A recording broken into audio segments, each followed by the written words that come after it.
Have you ever been very sick? Have you ever taken antibiotics? They might have saved your life.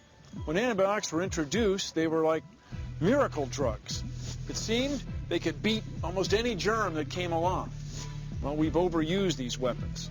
And now diseases we once thought we had conquered are making dangerous comebacks. Humans versus bacteria. Unfinished business.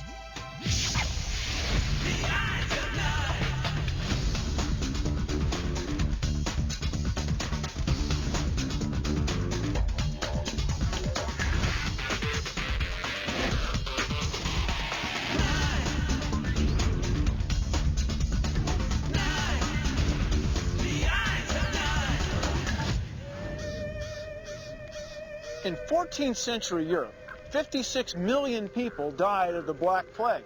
People believed the plague was caused by poisonous gases emanating from the earth. And doctors wore these suits with flower petals in this beak, apparently believing it would protect them from the disease. Now, the idea that there are germs and that they cause disease is something we take for granted these days.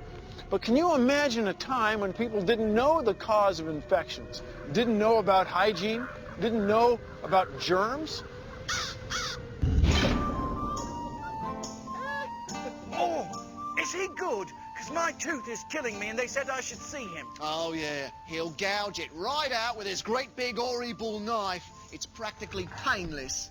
Oh, here he comes. Oh, I'm sorry, fellows, but I'm running a bit behind and I'm afraid I'm not going to be able to see you today. But I came all the way from my village and my tooth is driving me nuts. And all I need is to have my boil lanced. Yes, yes. All right, very well. Let's take a look at it here. Good. I've seen worse. All right, and that... There's the culprit. Probably. Pay the woman on your way out. Yeah, right. Carry on. You're right, he is good. Yeah, the best. Funny thing, though, he pulled one of my cousin's tooths last week, and now his jaw's all swollen up and he's consumed with a fever. I can't explain it. He must have sinned. Yeah. Hey, fellas, I couldn't help but overhear you, Who are you? I'm Bill. I'm William. William of Nye. And the problems you're having are caused by bacteria and viruses. Becky. And you wouldn't be having all this trouble if you just wash your hands once in a while. Bacteria, viruses, wash your hands. Any of this ring a bell? Oh, sure. Wash your hands and the sickness will stop. Yeah, the sickness caused by the tiny little creatures. It's like my worst day in high school.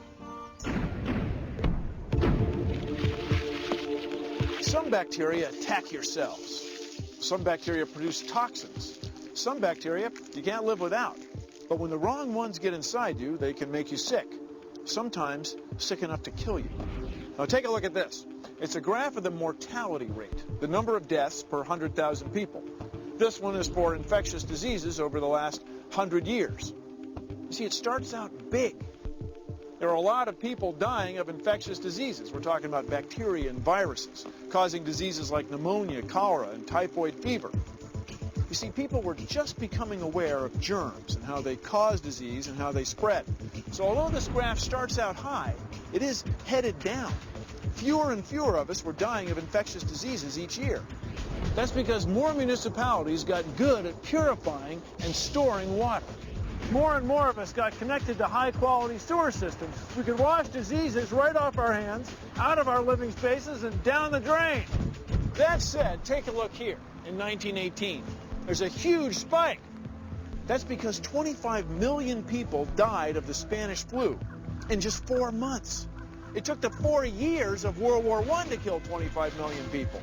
25 million people. I mean, that's a lot of people. That's enough people to fill the stadium. Not once, not a dozen times. It would fill the stadium 400 times. And they all died in just one winter. That was one deadly disease. Well, anyway, after that, the rate of death by infectious disease started going down again as more and more of us got more sanitary.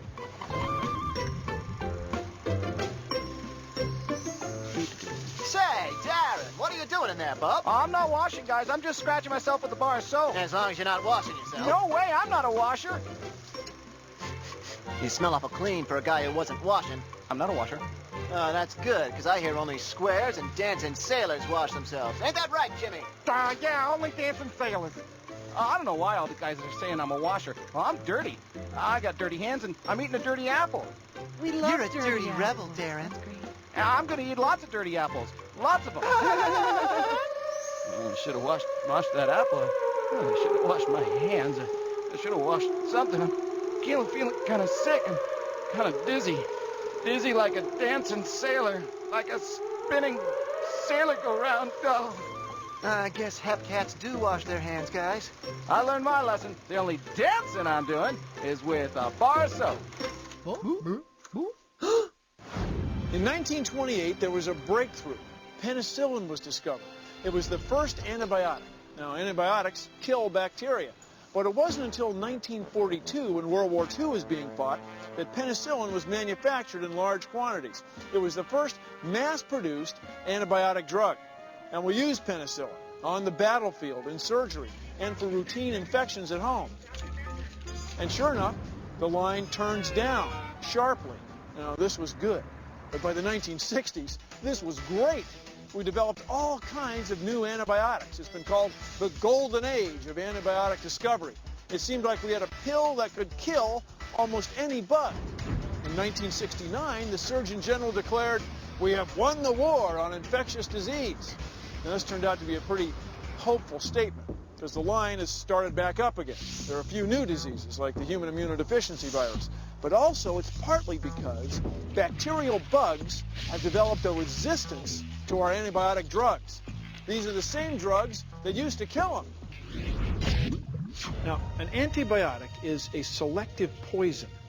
It kills certain bacteria without harming the cells in your body. Now, different types of antibiotics affect different bacteria in different ways. But let's say this is a petri dish full of cells, and they're under attack by these blue bacteria. And this glove represents penicillin. And this type of antibiotic interferes with a bacterium's ability to construct its cell walls. So when it encounters the penicillin, the bacteria burst open and die. When you take antibiotics, the bacteria in your body will either die or they will survive, because their genes carry a mutation that makes them resistant to the drug. Now, that's how bacteria evolve resistance to antibiotics. Bacteria die or mutate, and they're mutating faster than we can come up with new drugs. That's the problem.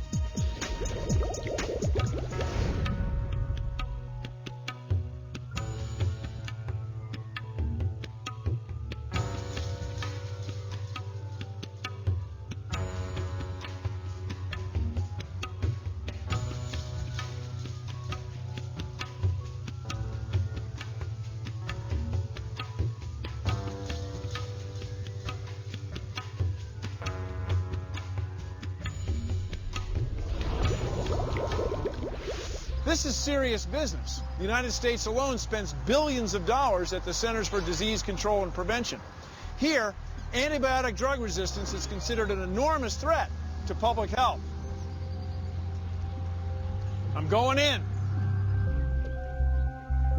I wanted to see for myself what the CDC knows about the dangers you and I face from the growth of bacteria that are now resistant to antibiotics.